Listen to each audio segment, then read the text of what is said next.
Ar ziņām pasaulē Latvijā Latgalē Radio Alise Plus studijā Juris Saukāns. Ukraina šodien samazinājusi mobilizācijas vecumu no 27 līdz 25 gadiem, lai papildinātu karavīru rindas. Jaunais mobilizācijas likums stājies spēkā dienu pēc tam, kad to parakstīja Ukrainas prezidents Volodimirs Zelenskis, lai gan Ukrainas parlaments to pieņēma vēl pagājušajā gadā. Militārie analītiķi norāda, ka iesaukšana armijā Ukrainā ir sensitīvs jautājums, ņemot vērā pieaugošo kainieku un munīcijas trūkumu. Ukrainas karavīru vidējais vecums, līdzīgi kā Krievijas armijā, ir aptuveni 40 gadi.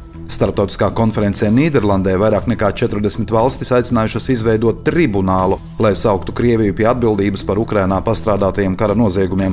Konferencē Restoring Justice for Ukraine tika apspriests Zelenska 10 punktu miera formulas 7. punkts, kas paredz atjaunot taisnīgumu. Nīderlande, kur bāzējas starptautiskā krimināltiesa, piekritusi uzņemties vadību šī punkta realizēšanā.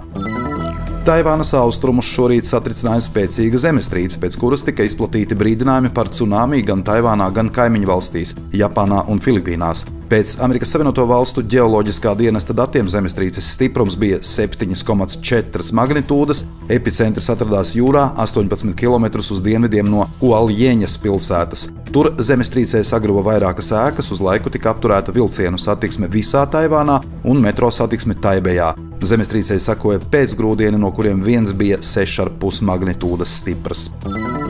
Aptaujā, ko pēc ziņu vietnes Virtuāļna Poļska pasūtījuma veica United Surveys, liecina, ka 66,8% poļu labprātāk saglabātu zlotu, nevis pāriet uz eiro, un gandrīz puse poļu ir kategoriski noskaņoti pret pievienošanos eirozonai. Poļus sevišķi satrauc pirmās nepieciešamības preču cenu pieaugums un fiskālās politikas atkarība no Briseles. Ceļu satiksmes drošības direkcija līdz otrdienai, 2. aprīlim, bija reģistrējusi kopumā 8330 elektroskrējriteņu. No tiem tikai 2500 ir nomas elektroskrējriteņi, pārējos reģistrējušas privātpersonas.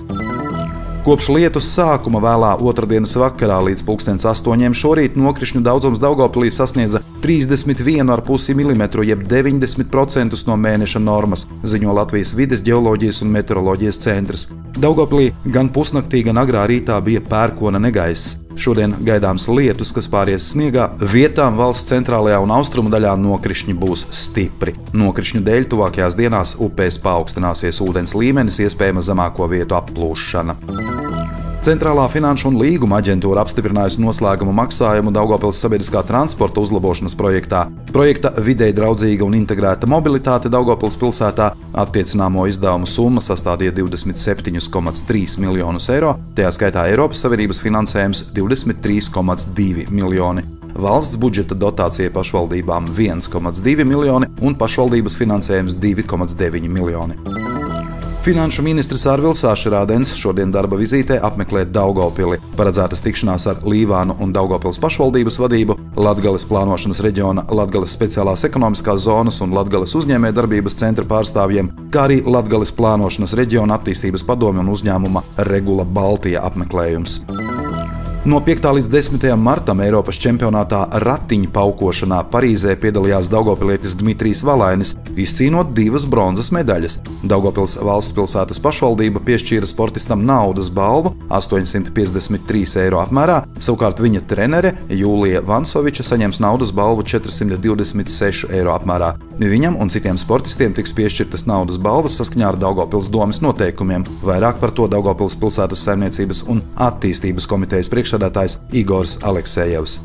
Ir patiesi prieks un lepnums par to, ka daugavpilieši uzrāda izcilus sasniegumus sportā. Pašvaldība jau gandrīz 15 gadus atbalsta sportistus ar naudas balvām. Protams, runa nav par lielām summām, bet tomēr tas arī ir stimuls, lai turpmāk attīstīties izvēlētāju virzienā. No visas sirds vēlos sveikt sportistus un novēlt arī turpmāk rast spēku un motivāciju strādāt vēl smagāk un neatlaidīgāk, radot piemēru mums visiem.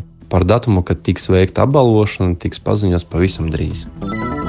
Svētdien, 7. aprīlī 2:00 dienā ar jaunu muzikālo izrādi pasaku pieaugušajiem Olga un Lāči Latgales vēstniecībā Gors uzstāsies dziedātāja Olga Rajecka un grupa Baltie Lāči. Rajeckas jubilejas koncertos klausītāji jau bija atzinīgi novērtējuši jauno muzikālo interpretāciju. Studijā bija Juris Saukāns, par ziņu raidījumu Ziņas bez robežām pasaulē Latvijā Latgalē. Satura atbildes Alise Plus projektu finansē Mediju atbalsta fonds no Latvijas valsts budžeta līdzekļiem.